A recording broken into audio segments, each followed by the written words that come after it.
তীব্র দাবদাহ, রুক্ষ, ফাটা এক প্রান্তরের বুক চিরে ছুটে চলা যান্ত্রিক দানব থেকে আচমক্কা ছিটকে পড়ল এক অবলা প্রাণ। তপ্ত মাটিতে শুরু হলো তার বাঁচার তীব্র আকুতি। আকাশ চিরে ত্রাতার মতো নেমে এলো আমাদের হিরো, দয়ালু আফ্রিকান গ্রে তোতা। সে বুঝল এই প্রাণের গর্ভে লুকিয়ে আছে বিশাল এক ভবিষ্যৎ। অসীম চেষ্টায় তাকে টেনে নিল ছোট্ট এক জলের গর্তে। ফিরল নতুন আশা, কিন্তু ভবিষ্যৎ বাঁচাতে চাই বিশাল এক জলাশয়। দৃঢ় সংকল্পে কঠিন মাটি খুঁড়তে শুরু করলো তোতা।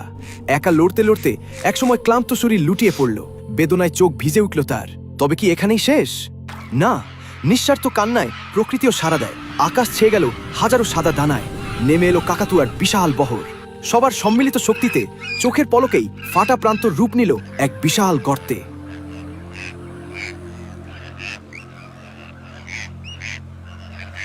লিডারের ইশারায় ঠোঁটে নারকেলের মালা নিয়ে তারা পাড়ি দিল দূর জলাশয়ে।